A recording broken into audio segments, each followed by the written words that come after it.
Thank you so much. That's always a fun one to start with. How are you? How are we? All good? Okay. Thank you so much for being here. This is a really, really special evening for me. I've never done anything like this before, never had an album launch before, and it's just so lovely to see so many of you here. So thank you so much. This album has been sort of the culmination of the past sort of 4.5 years of ideas and sort of making those ideas into reality with a team that I'm very fortunate to have sort of support me. So thank you so much again. The first piece is not on the album. Actually, the first two pieces that I'm playing you are not from the album. However, they very strongly inspired what is on the album.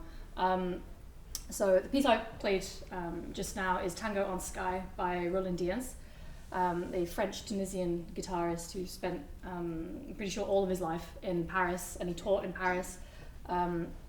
And he's somebody that I was fortunate enough to have a few lessons with, meet him in person, see him play a concert, and he's probably the most inspiring concert I've ever seen, and the most inspiring lesson that I've ever had. And his music really inspired what is on the album. So I thought I would play you two of his original compositions to begin with. So like I said, the first is Tango on Skai. The second one I'm going to play is a piece that I actually first heard when I was 15 years old. So, just 2 years ago. And it's a piece called Saudade number 3. It's also a piece that I haven't played in 3 years, but I played it so much when I was 15 that I'm crossing my fingers that they're going to remember it. But it's a piece that, it's the first piece, and I'm sure if there are any guitarists or musicians here, you can relate to this. It's the first piece that I saw on YouTube and became so obsessed with that I just had to learn it. And I remember that night I saw it, it was Kaori Miraji, the fantastic Japanese guitarist, playing it on YouTube. And I just became obsessed. And my life mission from that moment on was to learn that piece when I was 15. So it became a really special piece for me. It's very strange, I don't want to say strange, but it's very experimental at the beginning, and then it really gets going. And Dyens was very well known for his improvising. So every concert that he did, he would improvise completely the first piece in his program, which to me is terrifying. And luckily I don't have to do that. But he was incredible at it. So the piece that you just heard, for instance, that was improvised at a party in Paris, which is crazy to me because it's such a well-formed piece. And this piece has a lot of very sort of improvisational and experimental things within it. So this is called Saudade number 3. It's in 3 movements. They kind of just flow into each other, which you can definitely tell when one ends and another begins.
so much.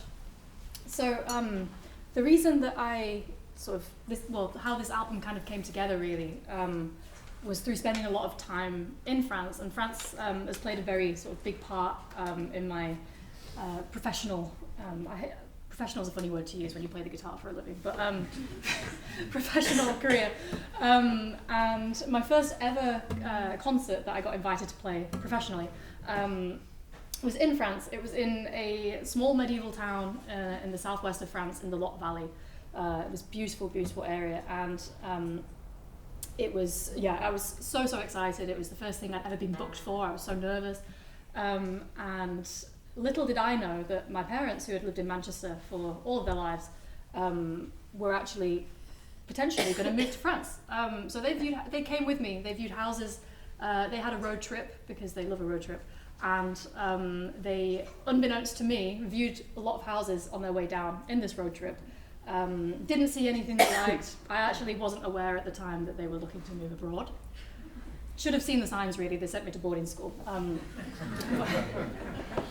So I met them at the festival, and we had a lovely week there. And during that week, they ended up deciding to buy the presbytery to the church that I played in. So it was the inaugural guitar festival that I played at. And it was fantastic because then every year for the next 6 years before they moved back to the UK, we had a guitar festival on our doorstep. So it was absolutely incredible. And I spent a lot of time in France as a result of that, and just sort of fell in love with the culture and the wine and the food.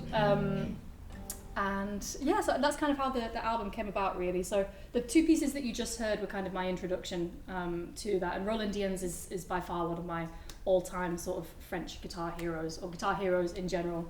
And that led to me recording for this album a lot of his arrangements. So if you haven't heard of Roland Dyens before, I would strongly recommend go and check out his recordings and his arrangements because they are absolutely incredible. He arranged so much music. And he actually has a double disc album of French songs that he arranged. So I'm going to play 2 of those for you, and with something in the middle of them. Anybody here played or listened to any Roland Dyens music? I'm curious. A few people, okay.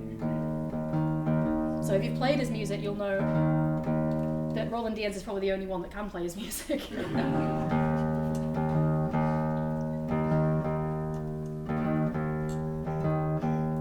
Also, this arrangement I'm about to play is in drop E flat. Yeah. We don't play in E flat on the guitar. It's just not a key. The guitar is actually in E. All of the open strings are in E. So to play in E flat is not it's not something that we choose to do, put it that way. Apart from if you're Roland Dyens.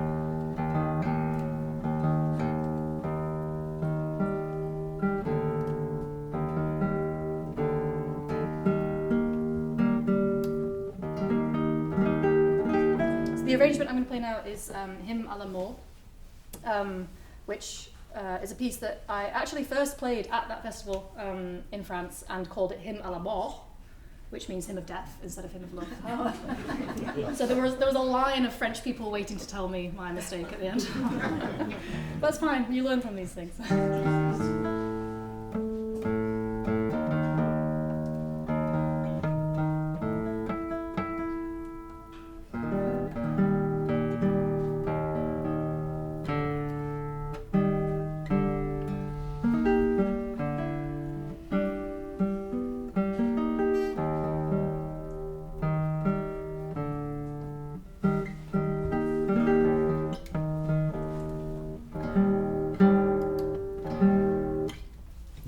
Guitarists spend half their life tuning, other half playing out of tune, just so you know.